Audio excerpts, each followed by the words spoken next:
Assalamualaikum warahmatullahi wabarakatuh. Apa kabar teman-teman semua? Jumpa kembali dengan saya di channel Kang Safar. Di video kali ini kembali saya akan berbagi informasi untuk Bapak dan Ibu teman-teman semua terkait seleksi P3K di tahun 2024. Informasi kali ini Bapak Ibu dan teman-teman semua dilansir dari situs ayobandung.com. Menpan RB putuskan bahwa seleksi P3K di tahun 2024 tidak ada pengadaan untuk formasi umum. Ini alasannya. Nah, Bapak Ibu, teman-teman, di antara Bapak Ibu barangkali ada yang berencana akan mengikuti seleksi P3K di tahun ini, di tahun 2024. Namun, perlu juga diketahui beberapa kebijakan yang ditetapkan oleh pemerintah terkait seleksi P3K di tahun 2024 ini. Salah satunya adalah bahwa yang bisa mendaftar P3K di tahun ini adalah hanya para tenaga honorer saja, Bapak Ibu ya. Jadi tidak diperuntukkan bagi umum gitu. Nah, kira-kira alasannya apa?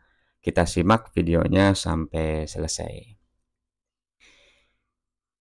Menteri Pendayagunaan Aparatur Negara dan Reformasi Birokrasi Menpan RB Abdullah Azwar Anas memutuskan meniadakan pengadaan P3K umum tahun 2024. Keputusan Menteri Anas terkait pengadaan P3K tersebut sudah disahkan melalui keputusan Menpan RB nomor 173 tahun 2024. Surat yang disahkan sejak 1 Maret 2024 itu mengatur tentang panduan penyusunan rincian kebutuhan ASN yang terdiri dari CPNS dan juga P3K. Dalam surat tersebut dijelaskan bahwa terdapat 4 arah kebijakan dalam rekrutmen CPNS dan P3K. Kebijakan pertama yang ingin dilaksanakan oleh pemerintah melalui Menteri atau Menpan RB, Menteri Anas, adalah penataan tenaga honorer di instansi pemerintah. Nah, ini kebijakan yang pertama Bapak Ibu ya, yaitu penataan tenaga honorer di instansi pemerintah. Kemudian Menteri Anas juga ingin seleksi CPNS dan P3K tahun 2024 berfokus pada pelayanan dasar di bidang pendidikan dan kesehatan. Nah, ini untuk prioritas kedua, bahwa seleksi P3K, CPNS dan P3K di tahun 2024 ini diperuntukkan bagi Bapak Ibu tenaga honorer pendidikan ya. Pendidikan itu berarti guru ya, dan juga tenaga kesehatan. Selain itu, CPNS dan P3K tahun 2024 juga diarahkan untuk merekrut talenta-talenta baru dari perguruan tinggi terbaik di Indonesia. Nah, Menteri Anas juga ingin mencari talenta digital untuk mendukung program prioritas nasional dalam rangka mewujudkan sistem pemerintah berbasis elektronik atau SPBE melalui seleksi CPNS dan P3K 2024. Keempat arah kebijakan itu akan diwujudkan melalui 2 jenis pengadaan pegawai ASN tahun anggaran 2024, yaitu P3K dan CPNS. Pada tahun ini, Bapak Ibu, pemerintah membuka seleksi CPNS dan juga P3K dengan total jumlah formasi sebanyak 2,3 juta. Nah, ini jumlah ini cukup lumayan banyak Bapak Ibu ya, teman-teman semua. Sehingga perlu juga untuk betul-betul dimaksimalkan kesempatan ini dengan baik begitu.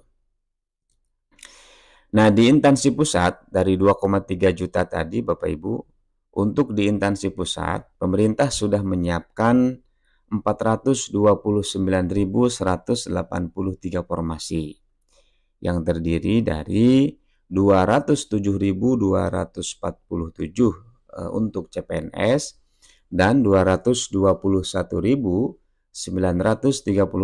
untuk P3K-nya. Nah, formasi tersebut merupakan gabungan untuk guru, kemudian dosen, tenaga kesehatan, dan juga tenaga teknis. Nah, ini formasi untuk instansi pusat, Bapak Ibu.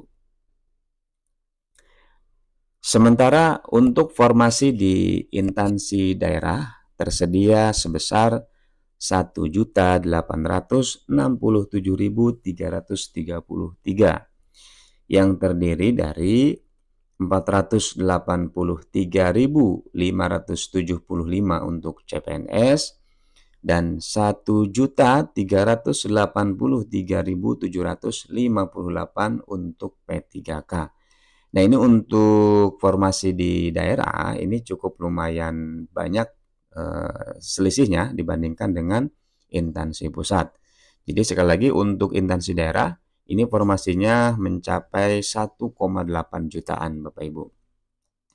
Nah, kemudian dari 1,8 juta ini sekitar 400-an ya atau 500.000 kurang ini untuk CPNS dan sisanya sekitar 1,3 juta ini untuk P3K. Jadi formasi untuk P3K ini jauh lebih besar dibuka oleh pemerintah di seleksi tahun 2024 ini.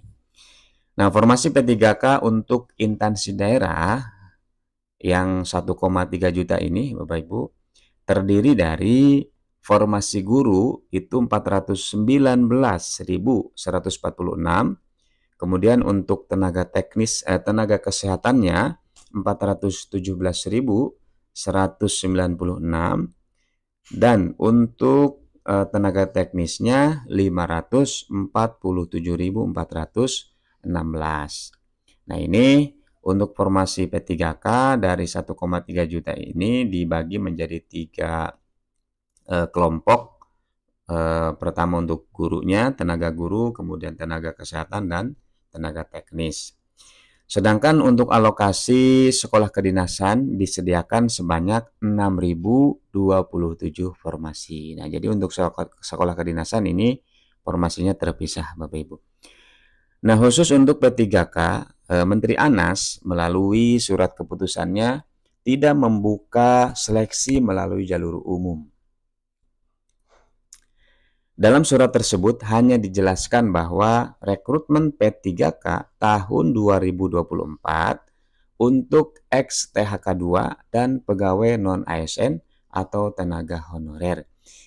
Nah, ini Bapak Ibu, teman-teman, penting untuk diketahui sekali lagi bahwa pada seleksi P3K ya, khususnya untuk P3K, seleksi P3K tahun 2024 ini hanya diperuntukkan bagi ex-THK 2 dan juga pegawai non-ASN atau tenaga honorer saja. Jadi tidak dibuka untuk umum begitu, untuk lulusan yang fresh graduate atau yang belum punya pengalaman ngehonor dan lain sebagainya, itu tidak bisa mendaftar P3K di tahun 2024. Nah, kebijakan tersebut ditetapkan oleh Menteri Anas untuk melaksanakan amanah Undang-Undang Nomor 20 Tahun 2023 tentang ASN. Nah, jadi kebijakan ini tentu atas dasar amanah yang terdapat dalam Undang-Undang ASN 2023 Bapak Ibu.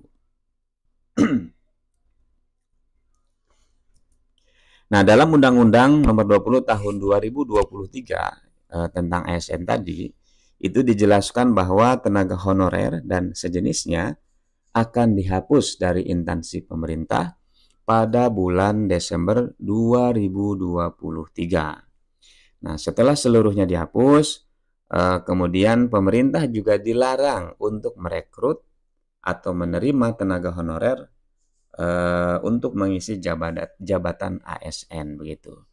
Nah, jadi target pemerintah sesuai dengan amanah Undang-Undang ASN tadi Bapak Ibu, bahwa di bulan Desember ini persoalan tentang tenaga honorer, tentang pegawai non ASN ini harus sudah selesai begitu.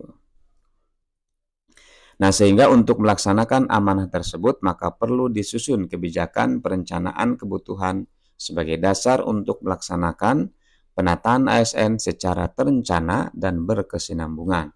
Untuk itu, seleksi P3K tahun 2024 ini hanya diprioritaskan bagi ex-THK2 dan tenaga honorer atau pegawai non-ASN. Nah, itu Bapak Ibu, teman-teman semua, informasi singkat terkait seleksi CPNS dan juga P3K di tahun 2024 ini. Bagi Bapak Ibu yang tentunya memenuhi persyaratan untuk mengikuti tahapan seleksi baik CPNS maupun P3K di tahun 2024 ini, diharapkan untuk segera mempersiapkan diri, kemudian selalu update info-info terbaru terkait dengan tahapannya, dan juga segera persiapkan berkas-berkas yang diperlukannya. Itu saja informasi yang bisa di-share, yang bisa dibagi untuk Bapak dan Ibu teman-teman semua. Semoga bermanfaat. Dan terima kasih. Assalamualaikum warahmatullahi wabarakatuh.